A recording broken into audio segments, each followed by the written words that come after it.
سلام سلام سلام كبرات تخاتلتي تقارون إيرتراويان بحفشة خميل لهم لومو كم تلمود مشا شطة مشاشيطو نابل لمزينا لنا أبني لهم عند بروغرامنا إزياتهم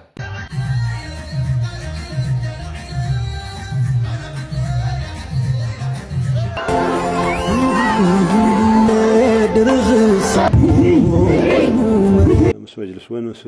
ناي تمرت بيرون خالوت بالكتبون سلطنة ማለት ንዓይ ክሞታ ዝቐርብ ኩሉ ሰዓትስ ካልኣይ ሂወት ዝሃበኒ እዩ ሓውና ኤርትራዊ ፍትሃዊ ለውጢ ተመስገን ናብ ወይላይ ተቆኒነ ገልበጭ አስደንጋጭ ዜና አለ። አሜሪካዊ ከሆናችሁ ወይም አሜሪካዊ የምታውቁ ከሆነ ይሄ ቪዲዮ ባካችሁ እስከ መጨረሻው ስሙት። كرينا سام مጨረሻ مساك تصنحنا تلابوه تتموچيكم سبسكرايب لايك ناغوركم አባራታ ታኔ ሰናይ ምክታል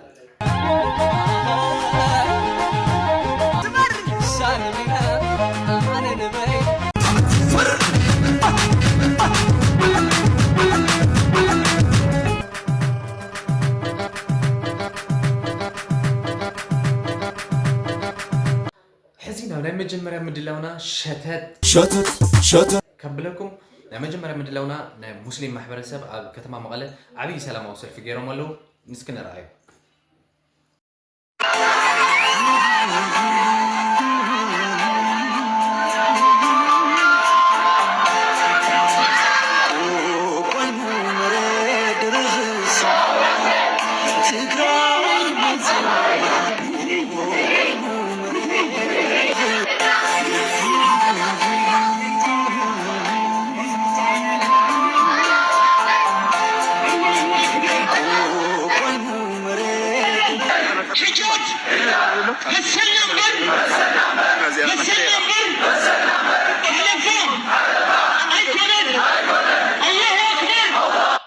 ቤተሰብ ዝትሪእዎ ዘለኹም ኣብ ከተማ መቐለ ብሙስሊም ማሕበረሰብ ዝተገበረ ሰላማዊ ሰልፊ እዩ። እስኪ ነወዳእዮም ሙድሕን ዚ ቪድዮ ካብኡ መሊሳ ክንናገር እዩ።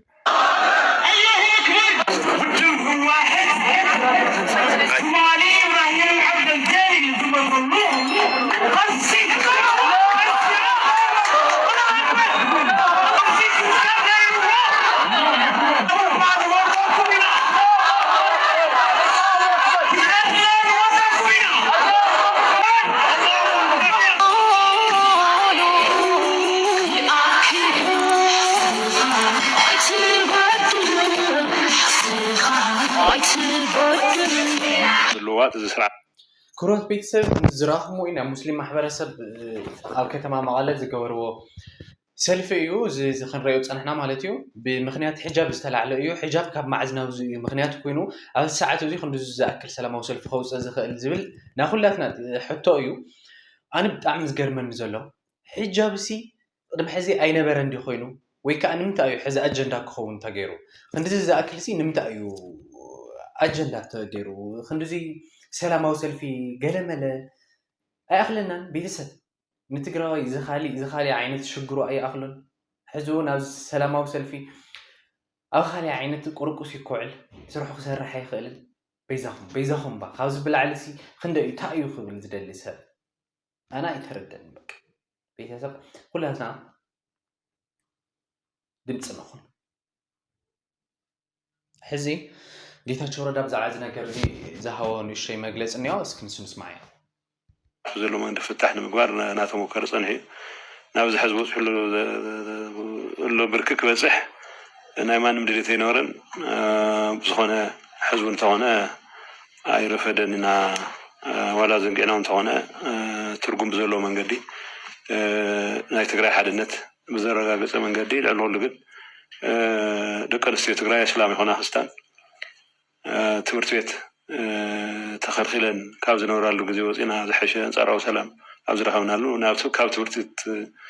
ክተርፋ ዝኽእል ኩነታት ምፍጣር ብጣዕሚ ዘሕዝን ስለዚ ቀልጢፉ ክእረም ዝግብኦ ጉዳይ ሰልጠነ ማለት እወ ብትክክል ኣቶም መራሕትና ቀልጢፍኩም እዚ ነገር እዚ መፍትሒ ተዘይሂብኩምሉ ብጣዕሚ ትፈላልዩና ኣለኹም ካብዚ ብላዕሊ ምንም ክንብል ኣይንኽእልን ህዝቢ ምስ ህዝቢ ዝፈላሊ ነገር ዘባእሲ ነገር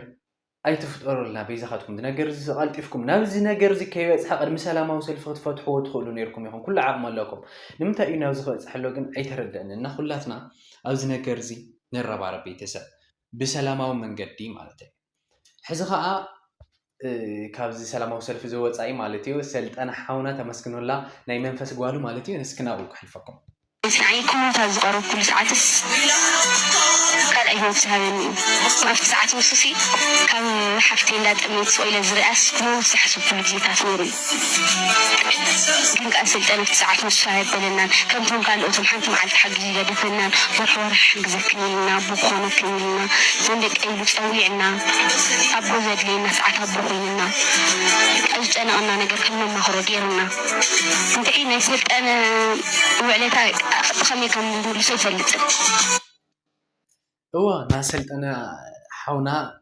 فتاو هزو فتاو حواتو فتاو عدو زمثل وعلاتا خملس أي خلل بفت أرب بتشات زي خوينو مالتيو ناز حفتنا تريوا لهم ده خمس جبر الله خندي خمس حجزة ومسحة وفتام مالتيو وخندي خمس حجزن فت 4 ليز فلت خاح ما جزية وتسيون بتعمل قال له خلكن يلو سب أبو زخون حونا يو نحن هون يغني لنا خنولا ندلي اسكي نشي فيديو إني أنا رأيها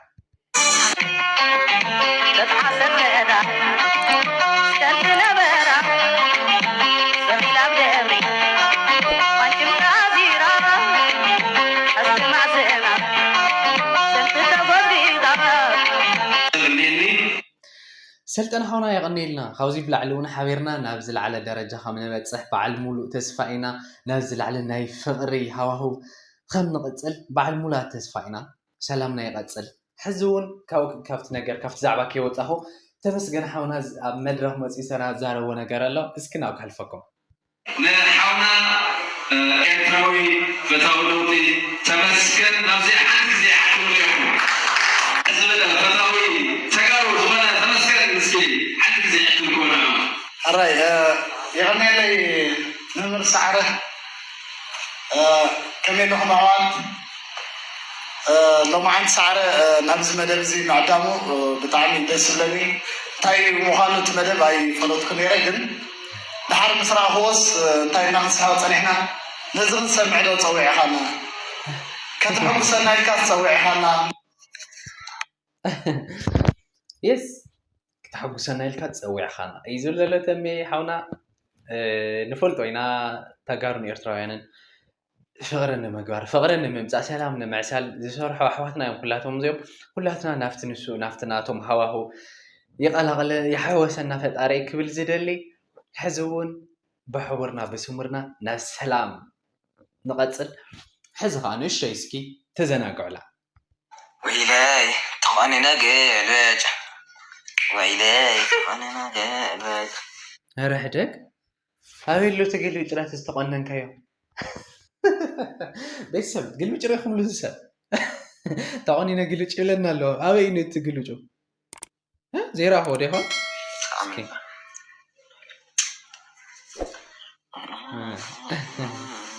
عيدي يلا واي جود ايرا عند حد صيغم يلن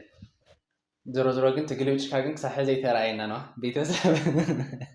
እስኪ ሕዚ ከዓ ንእሽተይ ናብ ተገርም ቪድዮ እየ ክወስደኩም ሓንቲ ሓፍትና ፆታዊ ርክብ ከም ቻሪቲ ከም ውህብቶ ገይራ ብነፃ ንዓደለት ነይራ ንኸመይ ዝበሉ እዮም ሓቢርና ንስማዕ እዮም ነፃ የወሲብ አገልግሎት ለበጎ አድራጎት በኤሌ የተከሰተውን የሰደድ እሳት ተከትሎ በጀግንነት እሳቱን ለማጥፋት ጥረት ሲያደርጉ ለቆዩ የእሳት አደጋ ሰራተኞቹ ይህች በምስሉ የምትመለከቷት ፖርን ስታር አሊያም የወሲብ ፊልም ኮከብ እኔም የድርሻዬን እወጣለሁ በማለት የበኩሏን አስተዋጽኦ አበርክታለች። በዚህም ማታ ማታ የደከመ ጉልበታቸውን እንዲያድሱ በማለት በስሯ በነፃ የወሲብ አገልግሎት ለእነዚህ የጉልበት ሰራተኞች ስትሰጥ ቆይታለች። አቤት አቤት አቤት አታለሙ ዘይ ይስማዕና ይውልን አነ ነዚ ክደግም ዝኽእል ነዚ ክዛረብ ዝኽእል ቃል የብለይን ቤተሰብ ከምቲ ሰማዕኹምዎ እዩ ግን ከም ውህብቶ ገይራ ግን ነቶም ናይ ጉልበት ሰራሕተኛታት ተበርክተሎም ነይራ ምሸት ምሸት እዩ ዝብለና ዘሎ ኣነ እውን ብዓቕመይ ከበርክት ኢላ እያ ዝኩሉ ሰሚዕኹም ኢኹም አቤት ጉድ አቤት ጉድ አቤት ጉድ ከመይ ዓይነት ተሓሳስባ ከመይ ዓይነት ግዜ እዩ እዚ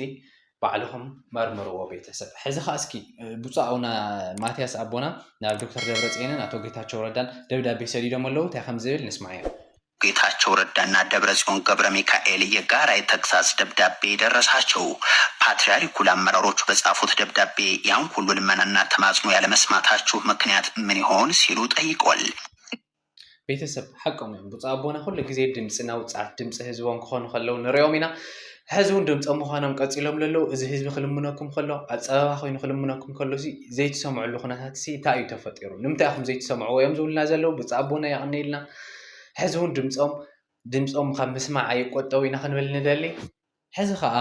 ንእሽተይ 1,000 ሽልማት ኣሎ $1,000 ሽልማት ነው ትብለና ኣላ ሓንቲ ሓፍትና እንታይ እዩ ንሱ ንስማዕ እዩ እስኪ።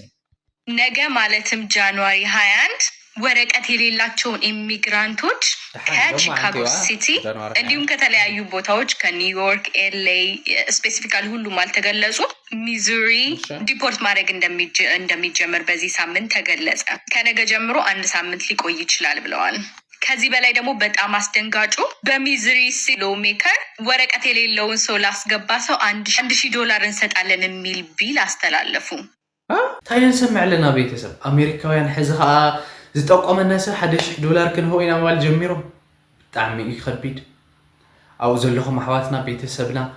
ኣዋፅኦ ይፍጠረልኩም ክንብለኩም ንደሊ እምባርክስ እንደማዕን ዝነበረኒ ምድላው ነዚ መስል ነይሩ። ቤተሰብ ተተሞችኩም ሰብስክራይብ እና ላይክ ምግባር ከይትርስዑ። ሰላም